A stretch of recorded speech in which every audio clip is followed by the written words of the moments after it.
Want to hear about the time my client and I escaped being murdered in the basement of a house during a viewing? My client and I showed up to our scheduled appointment to see a home. The seller was present and insisted on showing us around. We were walking through the house, and when the seller would get out of sight, I would point things out to the buyer. The carpets were horrible condition. There was cat pee everywhere. It was just really bad. To this point, there wasn't really anything that seemed strange. I've been to showings where the seller was present many times before. The entire time we were looking around the house, the seller's adult son was standing in the kitchen drinking his coffee. The seller asked if we wanted to see the basement, and we said yes. She asked her adult son to come with us, which seemed kind of weird since he hadn't come along to anywhere else. The seller went down the stairs to the basement. My buyer followed, and I followed after my buyer.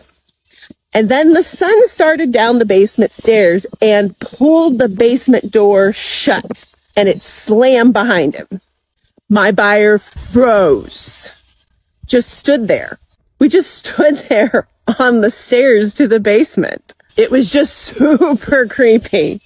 Seller asked what was wrong, and my buyer made up some excuse about being claustrophobic. We went down the rest of the stairs, and in the basement there was a garage.